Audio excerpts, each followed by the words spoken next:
My fiance said, "I don't think you can handle being married to someone like me." I said, "You're probably right." Then I proved it by not trying. Someone else handled it just fine. Hey Reddit, never thought I'd be posting one of these relationship disaster stories, but here we are. This whole situation has been eating at me for months, and I need to get it off my chest. Fair warning, this is going to be long, but stick with me because the ending is worth it. So I, 31 male, and until recently I was engaged to Veronica, 29. We'd been together for 4 years, engaged for 8 months. I work as a project manager for a construction company. Nothing glamorous, but it pays well. And I actually enjoy what I do. Veronica works in marketing for some tech startup and has always been what you'd call high maintenance. When we first met at a mutual friend's birthday party, I was honestly surprised she was interested in me. She's objectively gorgeous. The kind of woman who turns heads when she walks into a room. Perfect hair, perfect makeup, always dressed like she's about to do a photo shoot for some fashion magazine. I'm just a regular guy who wears jeans and t-shirts most days and thinks getting my hair cut every 6 weeks is peak grooming. The first year was actually pretty great. Sure, she had her quirks. Needed everything to be Instagram perfect, took forever to get ready, had very specific ideas about restaurants and activities, but I figured that's just how some people are. I was crazy about her, and she seemed to enjoy having someone who was stable and reliable after dating a string of what she called artistic types who couldn't hold down a real job. Looking back, even in those early days there were signs I should have noticed, like how she'd subtly steer conversations at dinner parties when I'd mention something about my work, or how she'd always find reasons why we couldn't hang out with my college buddies. They were too loud, too immature, not her scene. She'd suggest we spend time with her friends instead, people who worked in marketing or finance, who talked about networking and personal brands like they were discussing the weather. But I was so smitten with her that I interpreted everything through rose-colored glasses.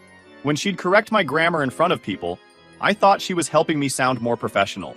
When she'd suggest different restaurants because mine were too casual, I figured she was exposing me to new experiences. When she'd laugh a little too loudly at her friends' jokes while barely acknowledging mine, I told myself she was just being polite in social situations.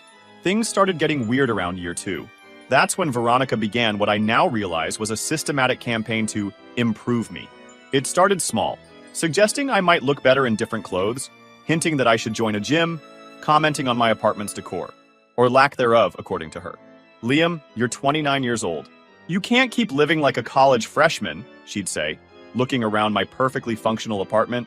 Sure, I had a hand-me-down couch from my brother, and my TV was mounted on a wall with visible cables, but everything worked fine. I liked my place, but I wanted to make her happy, so I started making changes. Got a gym membership I barely used, bought new clothes that cost 3 times what I normally spent, let her redecorate my apartment with throw pillows and candles and other stuff that served no apparent purpose. Each change led to suggestions for more changes. The transformation of my apartment was particularly telling. What had been a comfortable, lived-in space became something that looked like a hotel room. Beautiful, but sterile. She replaced my comfortable leather couch with this white sectional that looked great, but was terrifying to actually sit on. My practical coffee table got swapped for some glass thing that couldn't hold anything heavier than a magazine. Even my books got reorganized and some got temporarily stored in boxes because they didn't fit the aesthetic. "It's so much more sophisticated now," she'd say, taking pictures for her Instagram stories. But I felt like a guest in my own place, always worried about disturbing the careful arrangements she'd created. The criticism became a constant background noise in our relationship. My haircut was too basic. My job was fine, but not very impressive at parties. My friends were nice, but kind of boring. My family was sweet, but so middle class. Nothing was ever quite right, but it was always delivered with a smile and framed as helping me reach my potential. The comments about my family particularly stung. My parents are good people. My dad's a high school teacher, my mom works at the library. They raised 3 kids who all turned out to be productive members of society, and they're genuinely happy people who love each other after 35 years of marriage. But to Veronica, they were just quaint and simple. She'd smile politely during family dinners, then spend the car ride home analyzing everything from my mom's cooking to my dad's stories about his students. The breaking point came about 6 months before our wedding. We'd been at her company's annual party, some fancy rooftop event in the city. I'd worn a suit she'd picked out, gotten a haircut from her expensive stylist, even practiced small talk about marketing trends, so I wouldn't embarrass her in front of her colleagues. But apparently, I still wasn't enough. The night started out fine. I mingled, made conversation, laughed at appropriate moments during her boss's speech about quarterly growth metrics. Veronica seemed happy, introducing me to people as her fiancé with this proud smile that made me think maybe I'd finally gotten it right. Then, I made the mistake of getting into a conversation with one of her coworkers about construction projects around the city. This guy, let's call him Brad, was actually interested in what I did for work. We ended up talking for maybe 20 minutes about a renovation project my company was handling for a historic building downtown. Veronica appeared at my elbow just as I was explaining some of the engineering challenges we'd faced with the foundation work. "There you are," she said, linking her arm through mine with a grip that was a little too tight. "I've been looking everywhere for you." I introduced her to Brad, mentioning that he'd been asking about the Morrison Building project. Brad lit up. "Oh, that's the one your fiancé's been telling me about. Sounds like fascinating work. I had no idea construction could be so complex." "Yes, well, Liam loves talking about work," Veronica said with a laugh that didn't reach her eyes. "Sometimes a little too much. We should probably mingle with some other people." I felt a flush of embarrassment. Had I been boring this guy? I'd thought he was genuinely interested. But maybe Veronica was right, and I'd been going on too long about foundation repair techniques. We moved on, but the rest of the evening felt off. Veronica kept steering me away from conversations, making apologetic faces to people when I spoke, even correcting me once when I mentioned we were planning a honeymoon in Costa Rica. "We're still deciding," she said firmly, even though we'd already booked the trip. The ride home was silent until we were almost at her apartment. Then she let me have it. "That was embarrassing," she said, staring out the passenger window. "What was embarrassing?" "You, talking Brad's ear off about concrete and steel beams. Do you have any idea how boring that was? And in front of all my colleagues? I felt like I'd been slapped." "He asked about my work." "He seemed interested. He was being polite, Liam. That's what people do at professional events. They make small talk and move on. They don't get trapped in 20-minute lectures about building foundations." "I wasn't lecturing. We were having a conversation." She sighed dramatically. "This is exactly what I'm talking about. You don't understand social dynamics. You don't know how to read a room. And honestly, I'm starting to wonder if you ever will." I pulled up outside her building and put the car in park, turning to look at her. "What's that supposed to mean?" "It means I'm tired of having to manage you at social events. I'm tired of having to apologize for you or redirect conversations when you start going off about work stuff that nobody cares about. I'm tired of feeling like I have to babysit my own fiancé." The words hit harder than I expected. "I was just being myself, Veronica. I thought that's what you wanted." "Being yourself isn't enough anymore," she said, finally looking at me. "We're about to get married. Do you understand what that means?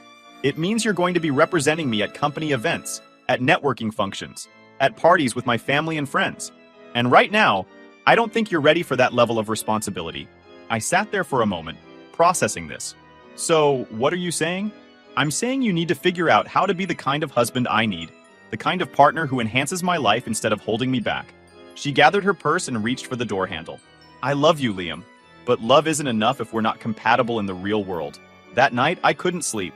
I kept replaying the conversation, trying to figure out where I'd gone wrong. Was I really that embarrassing? Had I been oblivious to social cues my whole life? Maybe Veronica was right. Maybe I wasn't sophisticated enough for the life she was building. Over the next few weeks, I threw myself into trying to be better. I read articles about networking and small talk. I practiced conversation topics that would be more interesting at professional events. I even bought books about wine and art so I'd have more cultured things to discuss. But it was never enough. There was always something else I needed to work on. Another way I was falling short of her expectations. And the wedding planning became a constant source of tension, with Veronica making increasingly elaborate demands while criticizing my input on everything from flowers to music to seating arrangements. "Your college friends can't sit at the same table as my work colleagues," she informed me one evening while we were reviewing the guest list.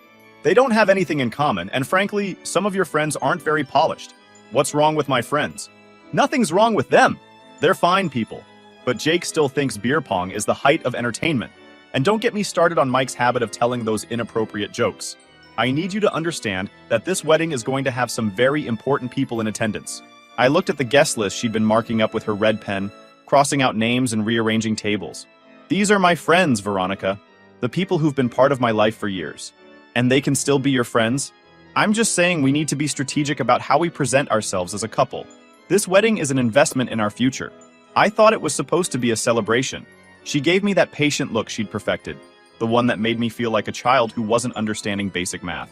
"It's both, Liam. But the celebration part won't matter if we don't handle the networking aspect correctly." That's when it started to sink in. This wasn't about having a wedding. It was about Veronica staging some kind of performance where I was expected to play a role I'd never auditioned for. The final confrontation happened 3 weeks before the wedding. We'd been at the venue for a final walkthrough with the wedding planner, and Veronica had spent 2 hours micromanaging every detail from the exact angle of the centerpieces to the timing of the cake cutting. On the drive home, I tried to lighten the mood. Well, that was intense. Good thing we only have to do this once, right? That's exactly what I'm talking about, she snapped. What? Your attitude? This whole thing where you act like planning our wedding is some kind of chore you're being forced to endure. I don't act like that. I just think you might be overthinking some of the details. Overthinking? Her voice went up an octave. Liam, this is the most important day of our lives. It's going to be photographed, documented, remembered forever. And you think I'm overthinking it? I think maybe we're losing sight of what actually matters. She was quiet for a long moment. When she finally spoke, her voice was cold. What matters is that everything goes perfectly. What matters is that this wedding reflects who we are as a couple and where we're going in life. What matters is that I don't have to spend the entire day worried about whether you're going to embarrass me in front of everyone I care about. I pulled into her parking garage and sat there with the engine running. Do you actually want to marry me, Veronica? Or do you want to marry some imaginary version of me that you've been trying to create? I want to marry the man you could be if you just try harder. What if this is as good as I get? She looked at me with something between pity and frustration. Then I honestly don't think you can handle being married to someone like me. The words hung in the air between us. I could feel something fundamental shifting in my chest, like a lock clicking open or a rope finally snapping under too much tension. You're probably right, I said quietly. She blinked, clearly not expecting that response. What? You're probably right. I probably can't handle being married to someone like you. I didn't mean it like that, Liam. I meant, no, you meant it exactly like that. I turned off the engine and looked at her. You meant that I'm not good enough for you, that I'm an embarrassment you have to manage, that I need to become a completely different person to be worthy of marrying you. That's not what I said. It's what you've been saying for 2 years. In 1,000 different ways, with 1,000 little criticisms and suggestions and corrections. And you know what? I'm tired of trying to be someone I'm not. Veronica's eyes filled with tears. So what are you saying? I'm saying maybe we should call off the wedding. The tears spilled over. You're breaking up with me because I want us to be the best versions of ourselves. I'm breaking up with you because you don't actually like who I am. You like the idea of who you think I could become with enough work. She reached for my hand. Liam, please. I love you. You love a project. You love the challenge of trying to fix me. But you don't love me. I pulled my hand away gently. I'm going to go home now. We'll figure out the logistics tomorrow. The next few weeks were a blur of canceled vendors, returned gifts, and awkward conversations with friends and family. Veronica alternated between begging me to reconsider and telling anyone who would listen that I'd abandoned her 3 weeks before the wedding because I couldn't handle commitment. I didn't try to correct the narrative. What was the point? People who knew me well enough to matter would figure out the truth eventually. Everyone else could believe whatever made them feel better about the situation. The hardest part was dealing with the financial mess. We lost money on pretty much everything. The venue, the catering, the flowers. My parents had already paid for their portion of the reception, and they insisted I keep the money even though I tried to give it back. You'll need it to get back on your feet, my mom said during one of our many phone calls about the situation. And honestly, honey, I think you did the right thing. I never saw you look happy when you were with her. What do you mean? You were always walking on eggshells. Always worried about saying the wrong thing or wearing the wrong shirt. That's not how love is supposed to work. It took me a while to see it, but she was right. I'd spent so much energy trying to be the person Veronica wanted that I'd forgotten who I actually was. For the first few months after the breakup, I was honestly a mess. I'd been with Veronica for 4 years, and suddenly I had to figure out how to be alone again. I spent way too much time on the couch watching Netflix and ordering takeout, feeling sorry for myself and wondering if I'd made a huge mistake. But slowly, things started to get better. I reconnected with friends I'd been neglecting because they weren't sophisticated enough for Veronica's standards. I started doing things I enjoyed again, instead of activities chosen to impress other people. I even redecorated my apartment back to the way I actually liked it, with comfortable furniture and a TV setup that made sense. About 6 months after the breakup, I ran into Veronica's friend Madison at the grocery store. We'd always gotten along well, and she seemed genuinely happy to see me. Liam, how are you doing? Pretty good, actually. How about you? I'm great. Listen, I hope this isn't weird, but I wanted you to know that I think you made the right call with the wedding. I wasn't expecting that. Thanks. That's nice of you to say. I mean it. Veronica's my friend and I love her, but she glanced around like she was making sure we weren't being overheard. She was getting really intense about the whole thing. Like, scary intense. Oh, what do you mean? She had spreadsheets, Liam. color-coded spreadsheets about your improvement goals for the wedding and beyond. She was planning out your entire personality makeover like it was a military campaign. I felt a chill run down my spine. Are you serious? Dead serious. She showed them to me and Emma one night when we were having wine. She had timelines for when you'd be ready to move to a better neighborhood, when you'd be sophisticated enough to join her country club, when you might be prepared to start socializing with her boss's crowd. It was honestly kind of disturbing. I stood there holding my basket of groceries, trying to process this information. Did she say what happened if I didn't meet those goals? Madison looked uncomfortable. She said she'd have to reevaluate the relationship, but she was confident she could get you there with enough patience and the right incentives. Incentives? I don't think I should say more, but Liam, you dodged a bullet. A big one. Quick pause, fellas. YouTube just dropped this new hype feature. If you're hooked on this story, smash that hype button. It tells YouTube this video deserves to blow up, and it keeps even crazier stories coming your way.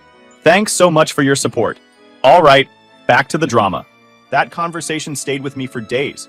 I'd known Veronica was controlling, but I hadn't realized the extent of her planning. The idea that she'd been treating our relationship like some kind of business project made my skin crawl. About a month later, I got a text from Jake, one of my college friends who apparently wasn't sophisticated enough for Veronica's wedding seating chart. Dude, did you see Veronica's engagement photos on Instagram? I hadn't looked at her social media since the breakup, but curiosity got the better of me. I checked her profile, and there it was. A series of perfectly posed photos with some guy I didn't recognize. The caption read, "So excited to share that Derek and I are engaged. Sometimes life leads you exactly where you're meant to be. Chuck new beginnings. True love. Upgraded life." The hashtag #UpgradedLife made me laugh out loud. Classic Veronica. I scrolled through the comments and found one from Madison. "Congrats! How did you two meet?" Veronica's response, "Derek's a partner at Morrison, Wade & Associates. We met at a networking event last month. Sometimes you just know when you found your person. He gets my ambitions and appreciates sophistication. Finally found someone who can keep up with me. Last month?" I did some quick math. That meant she'd started dating this Derek guy less than 2 months after our breakup. Either she'd moved on impossibly fast, or my phone rang. It was Emma, Madison's roommate, and another one of Veronica's friends. "Liam, are you sitting down?" "Should I be?" "I just got off the phone with Madison. She told me you two talked at the store last week." "Yeah, she mentioned some stuff about spreadsheets. There's more. A lot more. Can we meet for coffee? I think you need to know what really happened." An hour later, I was sitting across from Emma at a Starbucks, listening to her unload 4 years worth of information I'd never heard before. "Veronica's been cheating on you for at least a year," she said without preamble. "Probably longer." I felt like I'd been punched in the gut. What? Not physically at first, but emotionally definitely. She's been going to these networking events and industry parties, telling people she was single. She had dating app profiles that she kept active just for professional networking, but really she was shopping around for an upgrade. An upgrade? Her words, not mine. She used to say you were perfect for where she was in life at the time, but that she needed someone more ambitious for where she was going.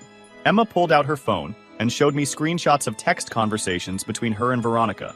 I read through them with growing horror and strangely relief. "I'm getting tired of having to explain Liam to people," one message read. "He's sweet and stable, but he's not impressive. I need someone who enhances my brand instead of just not hurting it." Another, "Derek invited me to his firm's charity gala next month. These are the kinds of events I should be attending, not sitting at home watching Liam explain building codes to Netflix documentaries." And finally, "I think I'm going to start creating some distance. If Liam gets too comfortable, he'll never be motivated to improve. A little insecurity might push him to step up his game." I looked up at Emma. "How long have you known about this?" "Too long. I should have told you sooner. But Madison convinced me to stay out of it. She said it wasn't our place to get involved in your relationship. But you're telling me now. Because Veronica's been spreading lies about why you broke up. She's telling everyone that you couldn't handle her success and ambition, that you were intimidated by strong women, that you backed out of the wedding because you were afraid of commitment." I leaned back in my chair, processing everything. "So Derek, they've been seeing each other for months. The engagement photos were taken the same weekend you two broke up. She had this whole transition planned out. Then why did she seem so upset when I called off the wedding?" Emma gave me a sad smile. "Because you weren't supposed to do that. You were supposed to grovel and beg and promise to be better. She wanted to be the one who ended things. On her timeline, after she'd secured Derek as her next relationship. So when I agreed that I couldn't handle being married to someone like her, you ruined her script. She expected you to fight for her, to prove that you could change. Instead, you just let her go. I sat there for a moment, feeling something between vindication and nausea. I can't believe I almost married her. For what it's worth, I think you handled the whole thing perfectly. You kept your dignity, you didn't make a scene, and you didn't try to turn people against her. That's more than she deserved. That night, I called my mom and told her everything Emma had revealed. "Oh, honey," she said after I finished. "I'm so sorry you went through that, but I'm so proud of how you handled it. I feel like an idiot for not seeing it sooner. You saw what you wanted to see because you loved her. There's nothing wrong with that. But there would have been something very wrong with marrying someone who saw you as a project to be managed instead of a person to be loved." Over the next few months, I started hearing more details about Veronica's new relationship through the mutual friend grapevine. Apparently, Derek was everything she thought she wanted. Successful lawyer, expensive car, penthouse apartment, connections to all the right social circles. But according to Madison, who was still friends with Veronica, despite some growing tensions, the relationship wasn't quite the fairy tale she'd expected. "He's really demanding," Madison told me during another chance encounter. "Like more controlling than she ever accused you of being.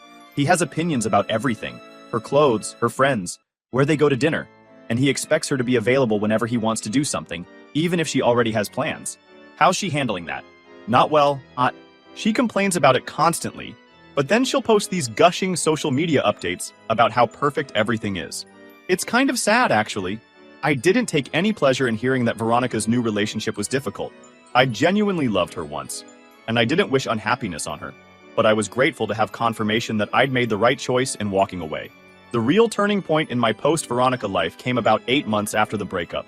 I was at a work conference in Denver, sitting at the hotel bar after a long day of presentations, when I struck up a conversation with the woman sitting next to me. The conference had been one of those industry events that's usually more networking than actual learning, but this year they'd brought in some genuinely interesting speakers about sustainable construction practices. I'd been taking notes all day like the nerd I am, actually excited about some of the new techniques they'd discussed. It felt good to be passionate about something again, without worrying about whether it was sophisticated enough. Her name was Sarah, and she was an architect attending the same conference. We started talking about a presentation we'd both attended about sustainable building practices, and before I knew it, we'd been chatting for 2 hours about everything from construction materials to travel stories to our shared love of terrible science fiction movies. What struck me immediately was how naturally the conversation flowed. With Veronica, I'd always felt like I was being tested, like there were right and wrong answers to every question, and I needed to perform well to keep her interest. With Sarah, I could just talk. She'd ask follow-up questions that showed she was actually listening, not just waiting for her turn to speak. "I'm sorry," she said at one point. "I'm totally monopolizing your evening with work talk. You probably came down here to decompress, not to discuss insulation R values." "Are you kidding? This is the best conversation I've had in months." She smiled, and it was one of those genuine smiles that reaches someone's eyes. "Really?" Most people's eyes glaze over when I start talking about load-bearing calculations. Most people are missing out. We ended up closing down the hotel bar, talking until nearly 2 a.m. about everything and nothing. She told me about a project she was working on, renovating a historic library while maintaining its architectural integrity. I shared some of the challenges I'd faced with sustainable building retrofits. We compared horror stories about difficult clients and celebrated small victories in projects that had gone better than expected. We ended up having dinner together the next night, and I found myself relaxing in a way I hadn't in years. Sarah was interested in my work, asked intelligent questions, and shared her own professional experiences without any sense that we were competing or that I needed to prove myself worthy of her attention. When I mentioned that I'd recently ended a long-term relationship, she nodded sympathetically. Bad breakup? Complicated. I spent 4 years trying to be someone I wasn't, and she spent 4 years trying to turn me into someone else. Neither of us was very successful. That sounds exhausting. It really was. But I'm learning to appreciate being myself again. For what it's worth, I think you're pretty great as you are. We kept in touch after the conference, texting and calling regularly. Sarah lived about 3 hours away, but we made an effort to see each other every few weeks. And for the first time in years, I was in a relationship where I felt appreciated instead of analyzed. The contrast was striking. Where Veronica had criticized my apartment, Sarah complimented my book collection and asked to borrow a few titles. Where Veronica had rolled her eyes at my work stories, Sarah asked follow-up questions and shared her own project challenges. Where Veronica had tried to overhaul my social circle, Sarah seemed genuinely happy to meet my friends and fit into existing plans rather than demanding new ones. "You seem different," Jake observed one night when Sarah had joined us for our monthly trivia night. More relaxed. I feel like myself again, I told him. Good. We missed the old Liam. About a year after Sarah and I started dating, I ran into Veronica at a restaurant downtown. I was there with Sarah and another couple, celebrating Sarah's promotion at her firm, when I spotted Veronica at a table across the room with Derek. They looked miserable. Derek was on his phone, barely acknowledging Veronica's attempts at conversation. She kept checking her appearance in her compact mirror and adjusting her jewelry, the nervous habits I remembered from our most stressful periods together. Sarah noticed me looking and followed my gaze. Is that her? Yeah. She's very pretty. She is, but she looks unhappy. Do you want to go say hi? I considered it for a moment, then shook my head. I don't think so. That part of my life is over. Sarah squeezed my hand under the table. Good call. As we were leaving the restaurant, Veronica spotted me. She excused herself from her table and intercepted us near the door. Liam, hi. Hi, Veronica. How are you? I'm good. Really good. Her smile was too bright, too forced. This is Derek. Derek looked up from his phone long enough to give me a perfunctory nod before returning to whatever was apparently more important than his fiance's conversation. And this is Sarah, I said, putting my arm around Sarah's waist. Nice to meet you, Sarah said warmly, extending her hand. Veronica shook it, studying Sarah with the calculating look I remembered from our years together. What do you do, Sarah? I'm an architect. Oh, how interesting. That must be challenging work.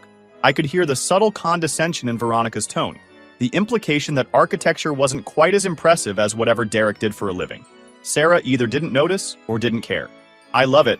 Actually, Liam and I met at a construction industry conference. It's nice to be with someone who understands the technical side of what I do. Yes, Liam does love talking about work, Veronica said with a laugh that didn't reach her eyes. He's brilliant at it, Sarah replied simply. I've learned so much from him. There was an awkward pause. Derek cleared his throat impatiently from behind Veronica. Well, we should get going, I said. It was nice seeing you, Veronica. You too. We should all get dinner sometime. Sure, I lied politely. Take care. As we walked to our car, Sarah was quiet for a moment. Finally, she said, She doesn't seem very happy. No, she doesn't. I feel bad for her. That Derek guy seemed awful. He's probably exactly what she thought she wanted. That's even sadder. I pulled Sarah closer as we walked. I used to think there was something wrong with me because I couldn't make her happy. Now I realize there was something wrong with the relationship because she couldn't appreciate what we had. Her loss, Sarah said, kissing my cheek. Definitely her loss. 6 months later, Sarah moved to my city for a new job opportunity. We found an apartment together that we both loved. Nothing fancy, but comfortable and truly ours. We adopted a dog from the local shelter, a goofy golden retriever mix named Murphy, who had no sophistication whatsoever and brought us both endless joy. Our relationship wasn't perfect, but it was real. We had disagreements about finances and chore distribution, and whose turn it was to take Murphy for his evening walk. But we worked through these issues together, as partners, without anyone needing to manage or improve the other person. I proposed to Sarah on a hiking trail where we'd watch the sunrise together dozens of times. Nothing elaborate, just me, her, and a ring I'd chosen because it reminded me of her personality. Simple, elegant, genuine. She said yes while Murphy barked excitedly and chased a squirrel, and it was perfect because it was authentically us. The wedding planning process was a revelation. Sarah had opinions about what she wanted, but she also cared about what I wanted. We made decisions together, compromised when necessary, and kept the focus on celebrating our relationship rather than impressing other people. Are you sure you don't want something more formal? My mom asked when we described our plans for a small ceremony at a local garden center, followed by dinner at our favorite restaurant. I'm sure, I told her. We want a wedding that feels like us. It sounds perfect, honey. I'm so happy you found someone who loves you for who you are. The night before our wedding, I was lying in bed thinking about how different my life looked now, compared to where I'd expected to be 4 years ago. If Veronica hadn't said those words, I don't think you can handle being married to someone like me, I might have spent the rest of my life trying to be someone else, never realizing that the right person would love me exactly as I am. I heard later, through the ever-reliable friend network, that Veronica and Derek's engagement had ended badly. Apparently, he'd been cheating with a paralegal from his firm, and when Veronica confronted him, he told her she was too high maintenance and he needed someone more low-key. The details, as they filtered back to me through Madison and Emma, were almost poetic in their irony. Derek had apparently been pulling the same moves Veronica had used on me, constantly suggesting she could be better, criticizing her choices, making her feel like she needed to earn his approval. But where I'd responded by trying harder to please her, Derek had simply found someone else who required less effort. According to Madison, Veronica had planned this elaborate surprise for Derek's birthday, rented out a private dining room at an expensive restaurant, invited all his colleagues, even hired a jazz quartet because she'd heard him mention once that he liked jazz. She'd spent weeks coordinating the event, trying to show him how sophisticated and thoughtful she could be. Derek showed up late, barely acknowledged the effort she'd put in, spent most of the evening on his phone, and left early with the paralegal, claiming they had urgent work to discuss. Veronica was left to explain to a room full of his colleagues why the guest of honor had abandoned his own birthday party. The humiliation, according to Emma, had been devastating. But what really got to Veronica wasn't just being cheated on, it was being dismissed as too much work. Derek had told her in front of several mutual friends that he needed someone who was more naturally elegant and required less maintenance. Someone who didn't need constant validation and direction. The irony, Madison told me, is that she finally found someone who treated her the way she'd been treating you, and she couldn't handle it for 6 months. The irony wasn't lost on me. Veronica had left me because I wasn't sophisticated enough, only to be dumped by Derek because she was too demanding. She'd found someone who could handle being married to someone like her, and he'd decided he didn't want to. I didn't take any satisfaction in her pain, but I was grateful for the reminder that trying to be someone you're not is a losing game for everyone involved. Veronica had spent our entire relationship trying to mold me into her ideal partner, only to end up with someone who tried to do the same thing to her. And just like I had eventually stopped trying to meet her impossible standards, Derek had simply walked away when maintaining the relationship became too much effort. Now, as I write this 2 years into marriage with Sarah, I can honestly say I've never been happier. We have a life that fits us both, filled with the kind of contentment that comes from being truly known and accepted by your partner.